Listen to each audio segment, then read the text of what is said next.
আল্লাহ কেন গরিব সৃষ্টি করেন? এটা কি ভাগ্যের দোষ নাকি কর্মফল? আসসালামু আলাইকুম ওয়া রাহমাতুল্লাহ। প্রিয় দর্শক, আমরা আমাদের চারপাশের সমাজে প্রতিনিয়ত একটি বিষয় লক্ষ্য করি, কিছু মানুষ বংশানুক্রমেই গরিব হয়ে জন্মায়। তারা গরিব ঘরে জন্ম নেয়, বেড়ে ওঠে সীমাহীন কষ্টের মধ্যে এবং জীবনের শেষ দিন পর্যন্ত দারিদ্র্যকেই সঙ্গী করে। তারা কখনোই ধনী বা সচ্ছল জীবনে পা রাখতে পারে না। দিনরাত কঠোর পরিশ্রম করে, অন্যের জন্য হাড় ভাঙা খাটুনি খেটে যায়, অথচ বিনিময়ে যা পায় তা এতই সামান্য যে নুন আনতে পান্তা ফুরায়। এই কথাটি যেন তাদের জীবনের বাস্তব প্রতিচ্ছবি হয়ে দাঁড়ায়। অপরদিকে আমরা দেখি কিছু মানুষ জন্ম থেকে ধনী, তারা ধনীর ঘরে জন্মায়, বড় হয় প্রাচুর্যের মধ্যে, আর জীবনের পথ চলায় সম্পদের পাহাড় গড়ে তোলে। তাদের দেখে মনে হয় যেন আল্লাহর ঘরের দুলাল নিয়ামত যেন তাদের ঘরে আপনা আপনি হাজির হয়ে যায়। এমন পরিস্থিতিতে আমাদের মনে স্বাভাবিকভাবেই একটি প্রশ্ন জাগে, আল্লাহ কেন এভাবে বৈষম্য সৃষ্টি করলেন? কেন কিছু মানুষ বিনা দোষে গরিব হয়ে জন্মায়? এজন্য কে দায়ী? তাদের ভাগ্য, কপালের লিখন, নাকি নিজেদের কোনো কর্মদোষ?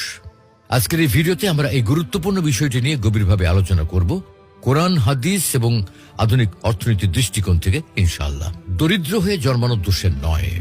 সুপ্রিয় দর্শক, দরিদ্র বা গরিব হয়ে জন্মানো কখনো দোষের কিছু নয়, কারণ একমাত্র আল্লাহ তাআলাই বিশ্বের সকল কিছুর মালিক। অতএব তিনি ইচ্ছা করলেই কেউ ধনী বা গরিব হতে পারে। অন্য কারোর ইচ্ছায় কেউ ধনী বা গরিব হয় না।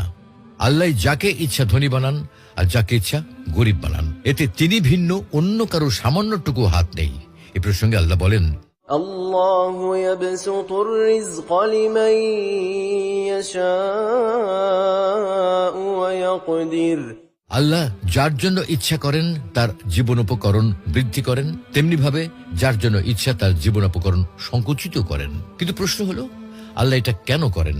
যেন তিনি এই প্রশ্নের উত্তর দেওয়ার জন্যই বলছেন, কুল ইন্না রাব্বী ইয়াবসুতুর রিজকা লিমান ইয়াশাউ ওয়া ইয়াকদির ওয়ালাকিন্না আকসারান নাসি লা ইয়ালামুন।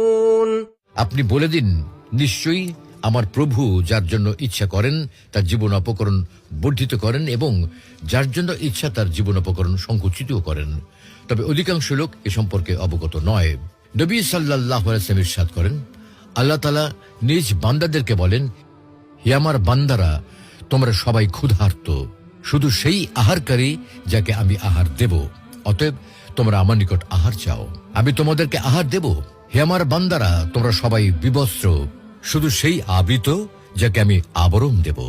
অতএব তোমরা আমার নিকট আবরণ চাও,